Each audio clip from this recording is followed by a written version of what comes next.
Hi, welcome to TEPOC Studios. My name is Princess, as you know. And with me in the studio today is a very amazing guest. And yeah, she's a girl child activist. And we're going to talk about the girl child, the issues and the solutions. What are the issues concerning the girl child? And what are the solutions to these issues? So, I'd like her to introduce herself. Can you please introduce yourself? Hello, everyone. Thank you for having me. Hello, everyone. My name is Odia. Like she rightly said, I'm a girl child advocate. I'm a virtual assistant, a Wow. certified laboratory technologist. Oh, And the list goes wonderful. on and on. Wow, looks like you have a very big profile. Let's say we have a very big profile. Okay, that's wonderful. Are you ready? I have some few questions to ask you. Yes, I'm ready. Shoot. Okay. So we know we're in Nigeria. We're in an African society. So I want to ask, how do traditional gender norms and stereotypes impact the lives of the girl child? Okay, first thing first, we have to understand the traditional norms, Okay. traditional beliefs. There are certain cultural beliefs Okay. that are outrightly fighting against Okay. girl child. And we have cultural norms, traditional norms like people barely believe that the girl child should go to school. Oh, wow. As developed as our community is, there are still certain persons that are still under that belief system that investing in a girl child is like you wasting your money. Wow. Is there like a statistics for it? Yes, there's a statistics. We have proven data showing that in countries, even in Nigeria here, Okay. basically majorly African countries, we have some of them in some Asian countries Okay. that they believe that investing in ladies, investing in the girl child is like you're wasting your money. So Wow. definitely there are That's certain nasty. traditional norms, cultural norms and stereotypes that Okay. hinders the girl child. Oh wow. That's a lot. Okay. Can you maybe give examples of the harmful practices? Okay. Yeah, against the girl child. Those harmful practices that over time has been carried over that can or might not be suitable for the girl child. Okay, I will just mention a list Okay. of those harmful practices. Top on the list, we have child marriage. Yeah. Child marriage. Children getting married. You see children of 16 years, 13 years, against their will, they are forced into marriage. You have children of 16, 13, 14, 15, 17, even 18. As long as a child is forced against his or her will, usually if a child is within 13 years to 20 years, you are not meant to be married at that stage. You have a right to education. But when once that right is taken away from you as a child and you are forced into marriage, that's one of the harmful practices we have. Okay, so you mentioned 20, like when you were talking about like age range, and now like you were like 20 years should not maybe be married, be forced into marriage. So I want to ask, like in Nigeria, as an adult, you're supposed to be 18. So it's like 20 years not an adult and it's 20 years old girl not suitable for marriage. Basically, let's bring this home. So many girls, I'll call them girls, of 20 years, you hardly find anybody 20 years that wants to get married.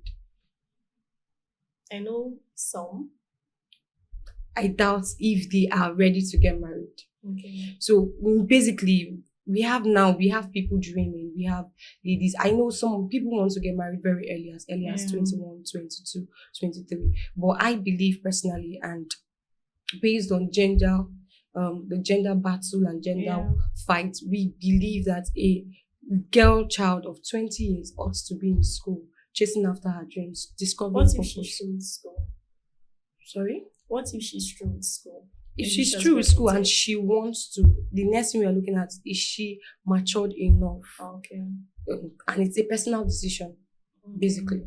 Okay, so when you say is she mature enough, what are those things you maybe term as maturity? Okay, the first thing with them as maturity is mental maturity. Okay. Is her mind properly developed? Can Okay. she? Is it something she has envisioned? Is it something that she wants for herself? Then we look at emotional maturity. Is she emotionally mature to take up the role of being someone's wife or being a mother? Then you look at financial maturity and psychological maturity and all that. Okay. This might not really be maybe in line with the topic, but it's still about the girl child. So I want to ask, do you think when you say is she emotionally ready, mentally ready to get married? There are like in some cases, some people who are married, they're ready to get married, they get married, but I don't think they are emotionally prepared to have children. Okay. So yeah, what do you think about that? Do you think people can be mentally and emotionally ready to get married, but they're not emotionally prepared to have children? Definitely, there are so many persons like that. We do Okay. have relatives, we have friends, we have colleagues, and all that. People that are ready to get married, but they are not ready to have children. So there are certain persons like that, and it all depends on between them and their spouse or partner. Yeah. So it's an Yes. agreement or understanding between them and their spouse if they should have children or they should wait for a while for the lady to get matured or get ready mentally for the role of a mother. Okay, that's perfect. I love that answer. Okay, so move on to our next question. All right. Yeah, so what policies or interventions have been effective in supporting the protection of the girl child? Okay.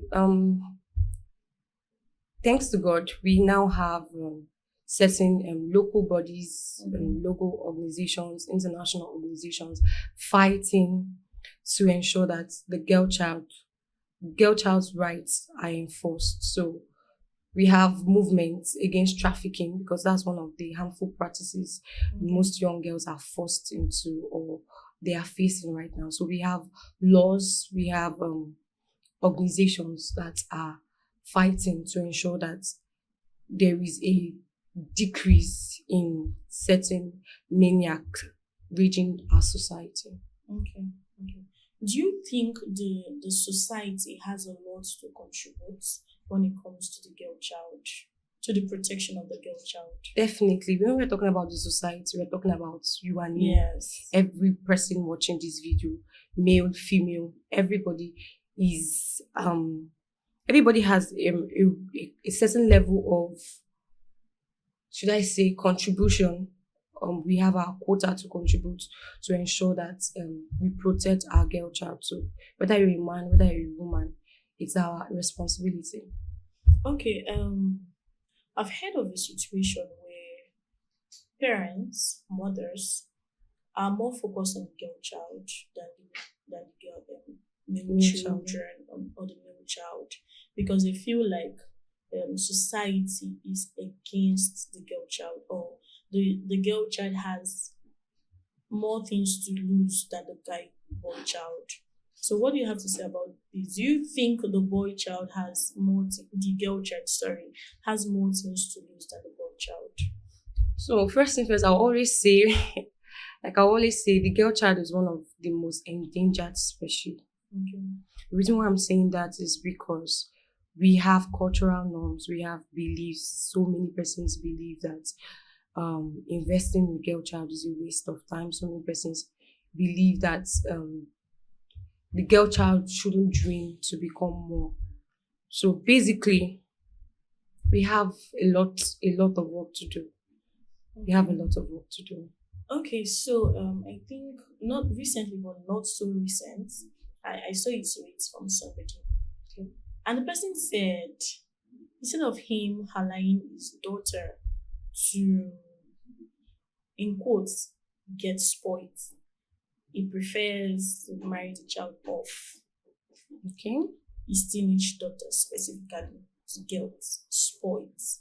He prefers to marry the child off to, in quotes, make sure she's secure. So the thing is, most people or some people might have this mentality, might have this knowledge that So them, they are protecting the girl child. It might not be as though they want to just marry the child off, or they don't want the child in the house again, so they just want to send her away. To them, they might feel like, oh, they are protecting this child so that she might not be in harm's way. So let's just marry her off so that at least she will be in the comfort of, or in the security of her husband's house. What do you think about that? I think that's a little bit wrong. Okay. You can't tell people what to do with their children. You can't tell people what or how to run their lives. But the truth is, it shows that this person involved has or lack a certain level of understanding. Okay. I believe education is not just about going to school. It's more about enlightenment. Sure. So if we can get these teenage girls, sit them down, mentor them, teach them, enlighten them, empower them with knowledge, and empower also their parents with knowledge, knowing that, because we know that the society, everybody is scared of their teenage girl getting spoiled. But the truth is, there's a level of knowledge you expose that child to. There's a level of empowerment you give the child to, alongside mentorship and definitely prayers. You can let the child live her life, and that child won't get spoiled. It's all about the foundation. It's all about the environment. It's all about the knowledge. It's all about the enlightenment. It's all about who the girl in question sees as her role model, as her mentor. If you look at somebody and you want to be this kind of person, if you have this vision that you want to be purposeful and impactful as a young teenage girl, definitely, the least thing on your mind, or in your mind rather, will be getting spoiled. And if the parents are fully enlightened, they know that they've equipped this child, they know the mental capabilities of this child, then I don't think any person will think about trying to cage the child in marriage in a bid to protect the child. So, but the parents definitely are doing it out of love. They're not doing it out of hatred. They are scared. They just want the best.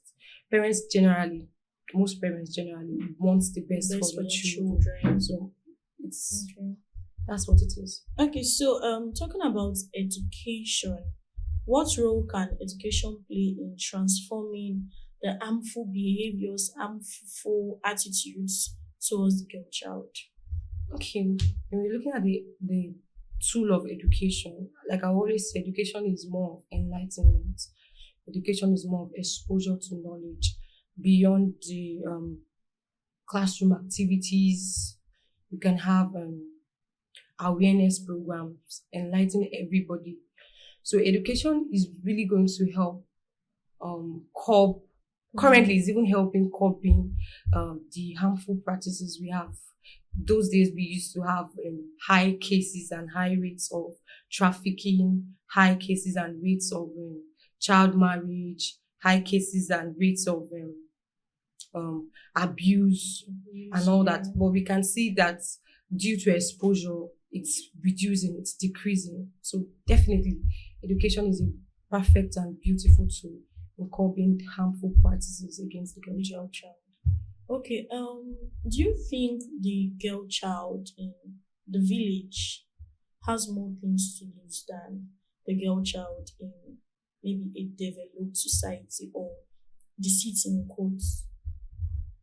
Okay, if you look at it squarely, definitely, because at least I've been privileged to spend a couple of times, a couple of months in the rural areas, and you can tell that the facilities you have in the urban areas are not the same with the facilities and materials, the atmosphere, the environment, the exposure.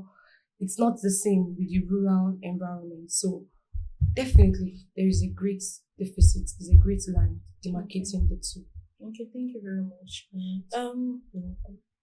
Do you think or what do you think about teenage girls that think the end point is marriage? So what's the harm of just getting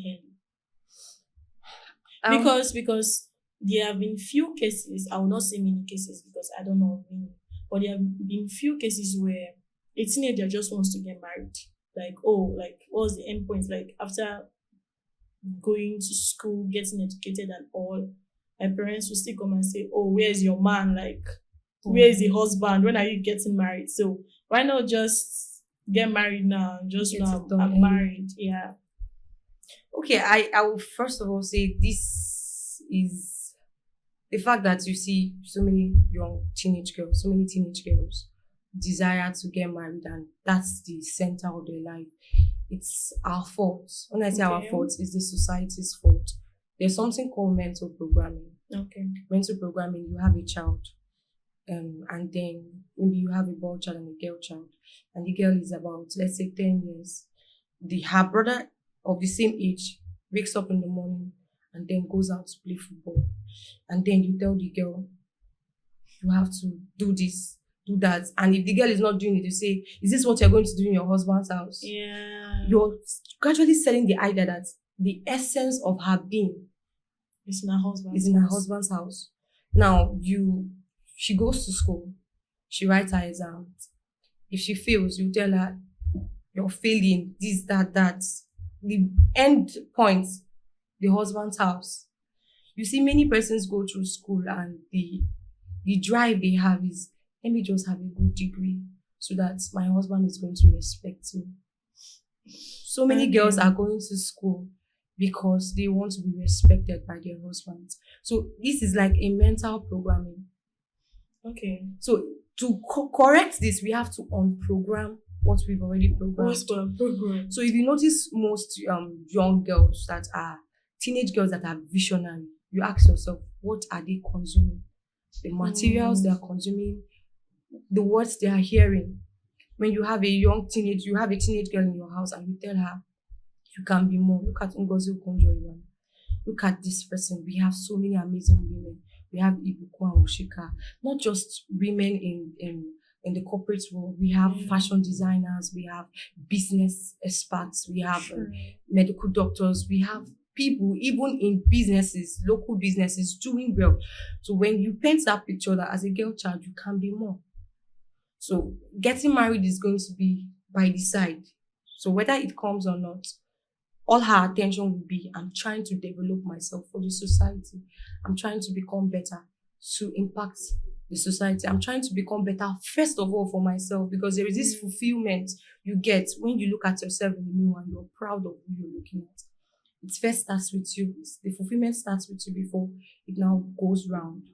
So I think it's bulk of mental programming. If we can unprogram our teenage girls, I doubt if they will start thinking like that. If you can show them pictures, look at role models. They watch these people, they see these people, they see the impact they're making. Okay, but apart from programming, don't you think the girl child already have this instinct, this motherly instinct in her?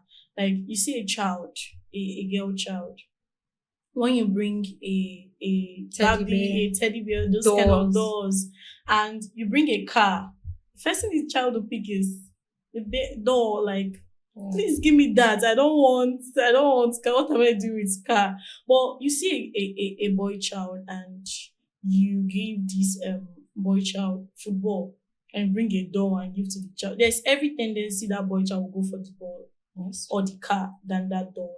So don't you think that maybe this motherly, I don't know if I should call it motherly, but let me just use that word motherly. This motherly instinct in the girl child has maybe a lot to do with how they go about life.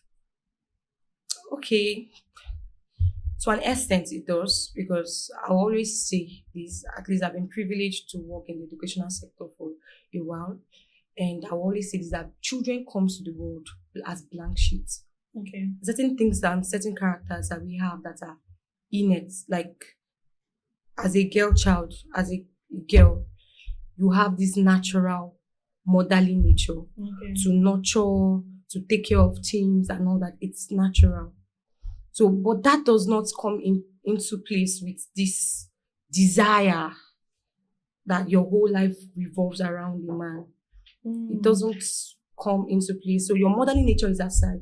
The motherly nature is the nature that comes up when you see a child who wants to nurture, wants to take care of things, wants to ensure that things are okay, things are properly done. So that's different from that desire. The desire to or the whole picture that everything about your life revolves around a man basically comes from the place of mental programming. Okay. Talking about mental programming, I can remember when I was in school, when I had returned to school for my master's, and people would be like, you're going for your master's. You will not see husband that will marry you. Then I think I was talking with somebody, and the person asked me, "Would you like to go for your PhD?" And I was like, "Yes, I would like to." And the person was like,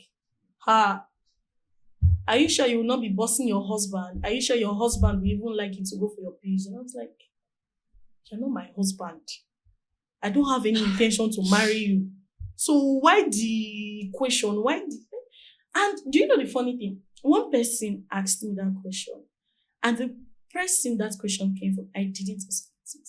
Because this person was supposed to be someone in the educational system and should encourage me to go for it. Oh, you have this dream, you want to do this, go for it. But the person was like, are you sure you will not change this? Won't you stop for a while? Maybe after getting married, you now take permission from your husband and say, husband, can I go for my PhD? Instead of just going for the PhD first before your husband will come. Maybe when the man comes, he will say, this girl has PhD. Oh, no, I will not marry you.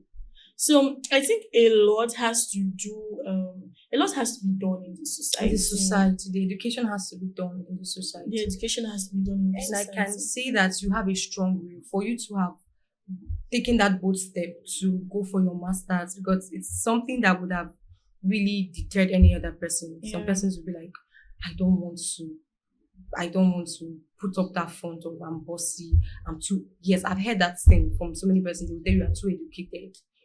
I've gotten that kind of expression from people. They will tell you the reason why I don't think we can work out is because you are too knowledgeable, you're too educated, you have this drive, you're too ambitious for a lady. Wow. And you're like, wow. So what should I be doing? Should I just sit down, cross my leg and be waiting and all that? I should be developing myself. Yeah. So you can see that this is like a societal norm.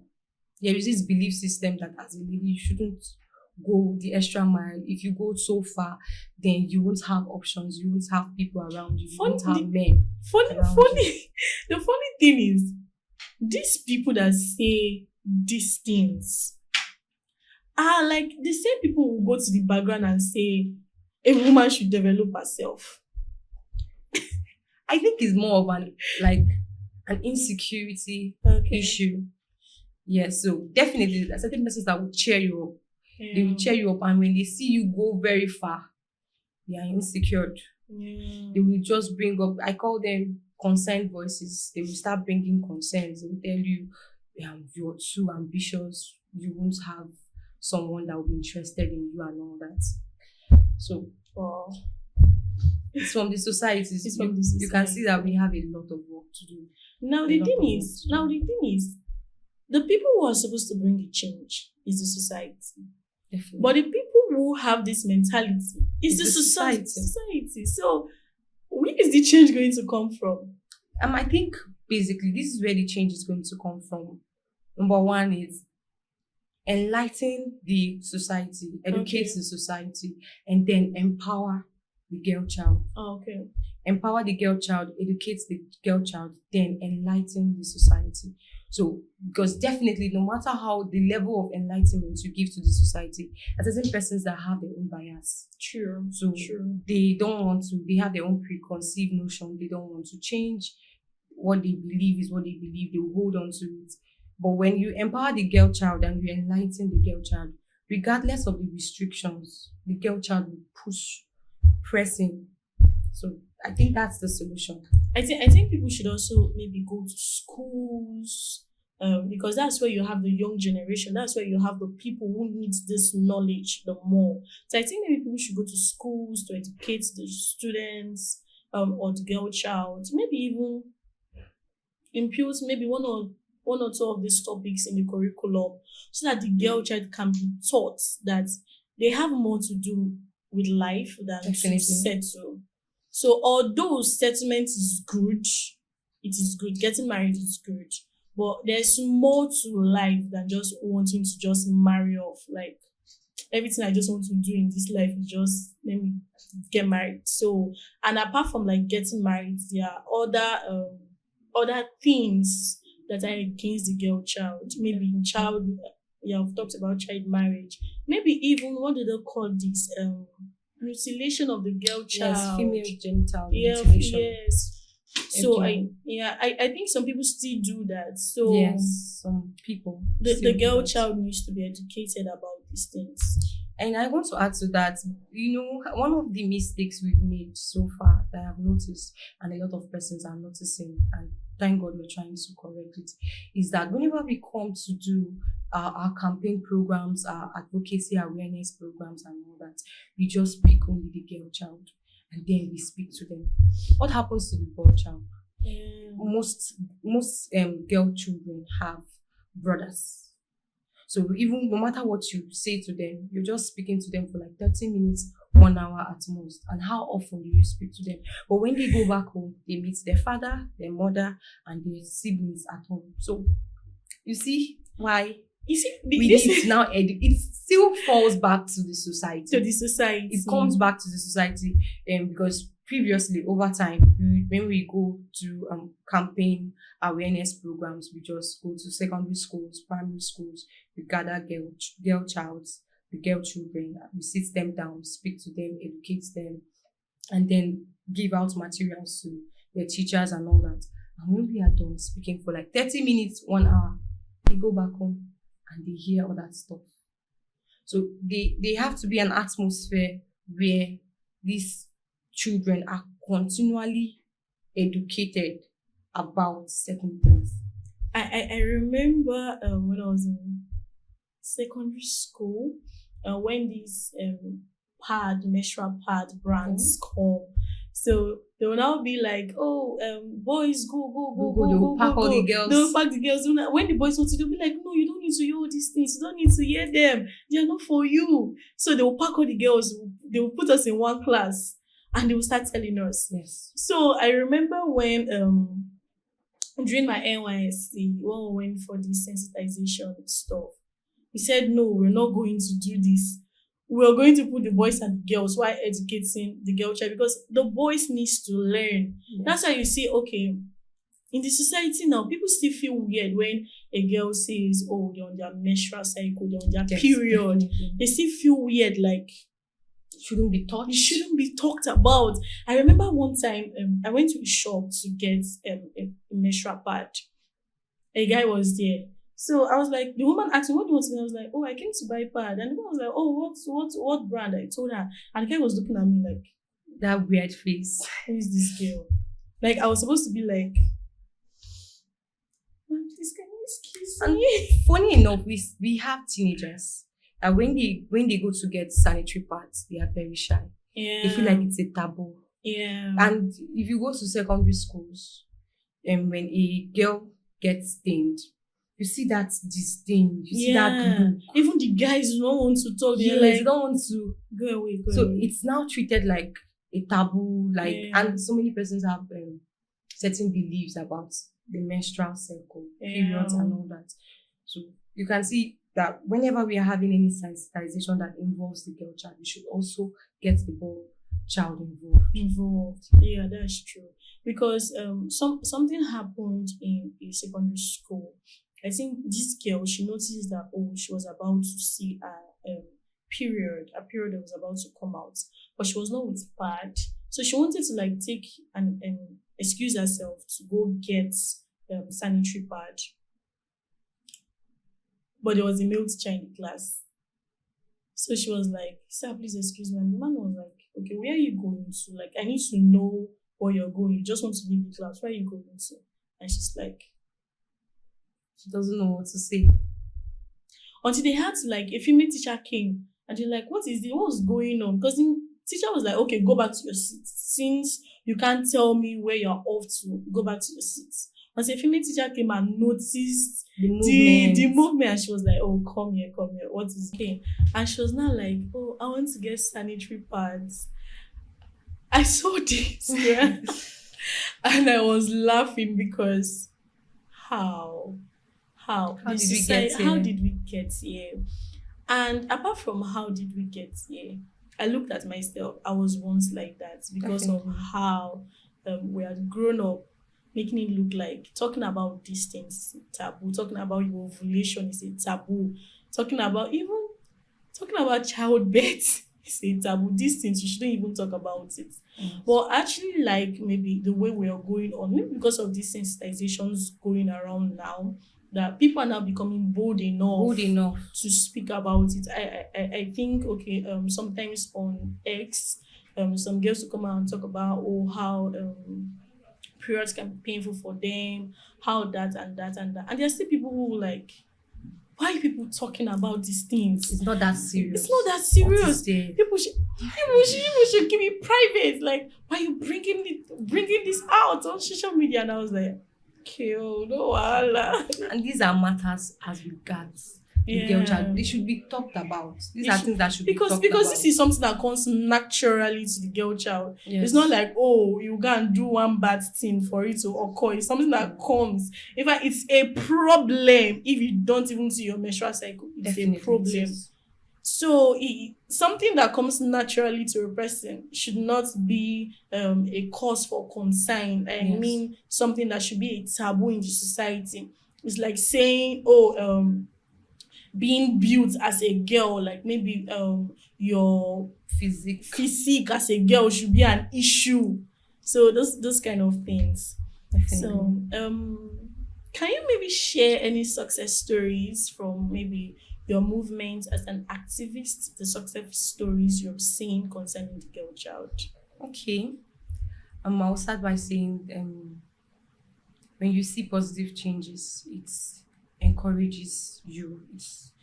It has been one of the driving force Yeah. and the fuel that fuels my passion. Okay.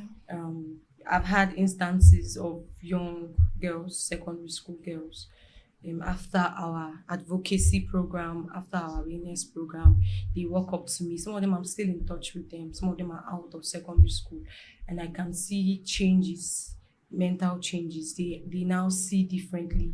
They now think differently. They now desire more from life other than just getting married, other than the stereotypes and all that. Stereotypes. When you go to secondary schools and you reach out, you go back to get feedbacks, you go back again to get more feedbacks, and then you're able to get like a couple of them into your mentorship circle, or get them around you, and you see the changes, because most of the times the changes are not so dramatic. Yeah. The changes starts from conversation. When you listen to the conversation, you see it's changing. The way they speak is changing. The way they respond to life is changing. The way they view life is changing. I could remember one of the programs, one of the advocacy program we had, and I was like, okay, if you have a big dream, can I see your hand? And you see the way they were just laughing. And you ask somebody, as funny as this may sound, you ask somebody, what is your dream? And they tell you, I just want to be an Oga wife. And it's very, very funny. I just want to sleep, wake up, and be taken care of.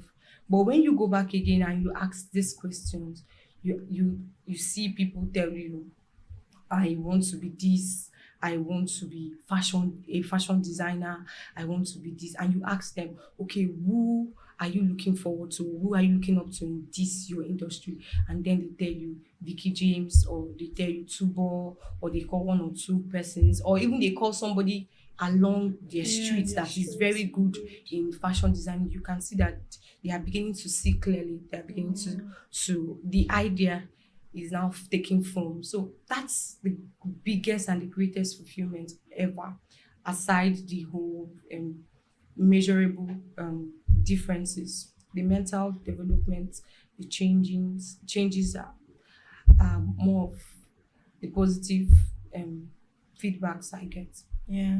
So I think there may be the jokes that our generation makes and like when I mean our generation, like people like us, young people, maybe the kind of jokes we make can also affect the upcoming ones, because you can see maybe someone say, I'm tired of being an independent woman, I just want to be an oga wife. True. And now these maybe teenagers will hear it and be like, I think I don't want to even be an independent woman at all. Let me just be an oga wife and find the rest. Then I think maybe the kind of movies too we watch, Yes, like definitely. all these Nollywood movies. Yes, grass to grace, but the grass to grace is a rich prince or a rich guy sees Getting the married to a poor girl. a poor girl, and automatically she's rich. Through marriage, she becomes rich. So I think even even our generation now, people see maybe marriage, or some people see relationship as a poverty elevation scheme. Definitely. And 100%. so you will not really blame the younger generation, because maybe they have elder sisters, they have aunties who see relationship or see marriage that way, and they are like, because I remember someone said, that he asked somebody like, what's your plan? Like, okay, no, not really what's your plan. He asked that, do you want to marry anytime soon? And she's like, yes, now, like, if man comes, I will get married so that he can take me out of this state, this poor state. So when maybe younger teenagers hears this kind of thing, like, you will not really blame them for what they hear and what they see in the society. So you will not blame them to want to condition their mind and pattern their lives that way. So I think even like this our generation, maybe the Gen Zs and the rest, we still have a lot of work to do, because we have to change our mindsets for the younger generation to have a different mindset. Yes, we have to change our mindset for the younger generation to have a different mindset, and that will fall back to being intentional about the things you do, even down to the posts you make, the statements you make. You look at even down to the classroom teachers. True. The classroom teachers, people on the streets, people in the marketplace, everywhere, teachers in the church, our pastors in the church, everywhere. So it's like a whole load of work. It's a lot of work for everybody. It's a lot of work for everybody. And then you made a statement about, I no longer want to be an independent woman. I want to be oga wife. At least there was once a time where the independent woman was in the picture. So in as much as our younger generations, the teenagers are looking at the oga wife, they should also look at the independent woman area. So there's nothing wrong with being taken care of. Everybody wants to be taken care of. But the problem here is when you see the next person, you see marriage as your escape road, the only way out of where poverty elevation scheme, poverty elevation scheme. And instead of you to see the fact that you can also work, you can also make wealth. God did not create men and give them the ability to make wealth and say they are the only ones that can produce money. They are the only ones that can build things. No, it is something that we also have. And the Bible said, I always bring the Bible into this. When God gave a command, He said, "Have dominion." He did not say that only to a man. He said that to both the man and the woman. So if we can, it still comes back to the place of mental programming. Talking about societal stereotypes, I just remembered someone said one time, I don't want to have more money than my husband. Because if a lady have more money more than the husband, she will not be respectful. That's what the society thinks. That's what they think. They think she'll be bossy, she'll be very disrespectful, she'll be arrogant and all that. And subconsciously, any young girl, whenever she starts having money, she'll start feeling powerful. Yeah. Because that's what the society expects of her. So she'll become bossy, she'll become arrogant and all that. So it still boils down to mental programming. So it's like expectation leads to action. Yes, definitely. Expectations leads to action. Okay, that's good. So I want to ask, what are the greatest challenges you have faced as a girl child activist? Okay, the first one is the misconceptions. So many persons will look at me and think I'm a feminist. I am not a feminist. People will drag you for If this. I'm not a feminist. If feminism is a man hating woman, I am not a feminist.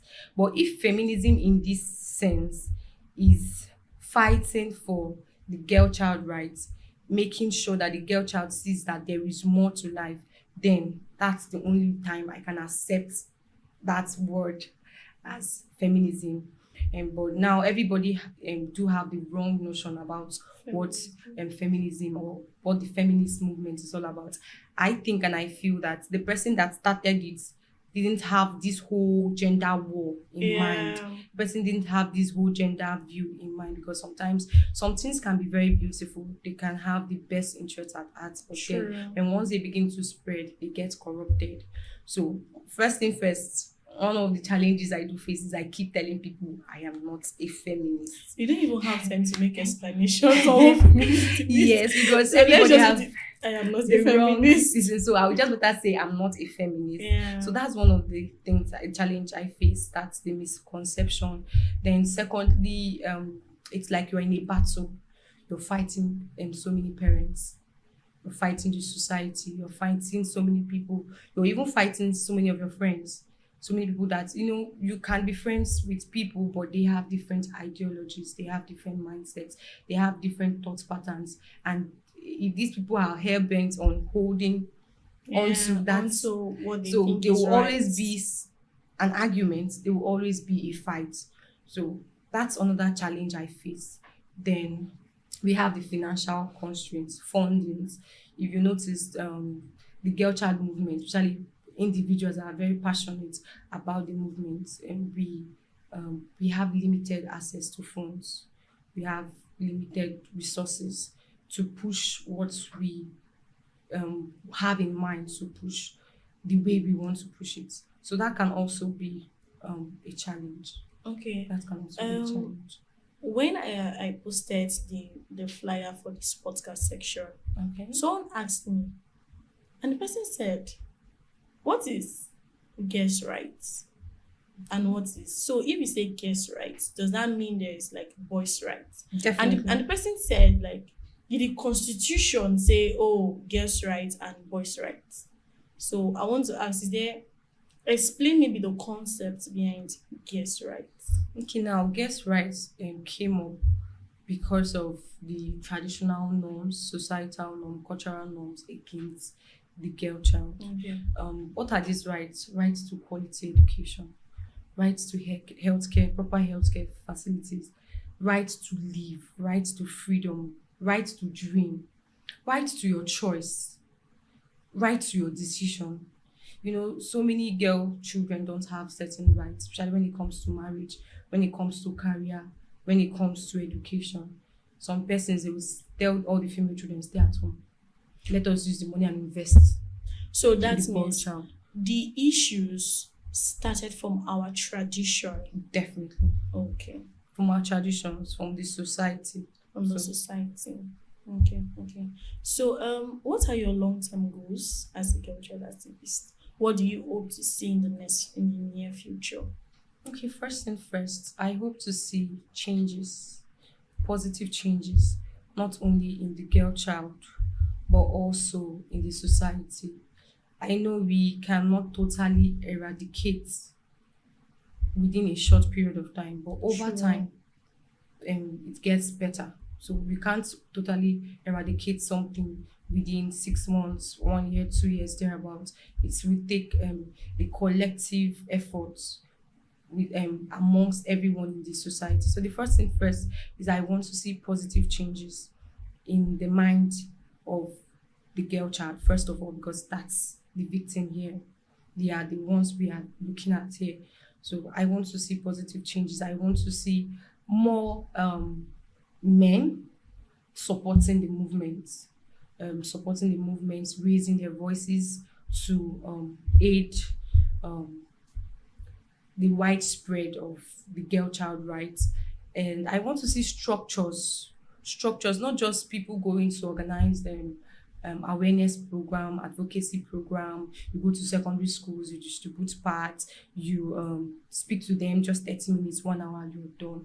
I want to see structures, feedback structures, mentorship Yeah. programs that we ensure that these people are under the right atmosphere and environment for a long period of time until there are changes. True. You don't just call somebody and try to, I call it somehow brainwash. You don't just call somebody and brainwash somebody under 1 day or under 1 hour. It's something you have to keep the person under a series of mentorship.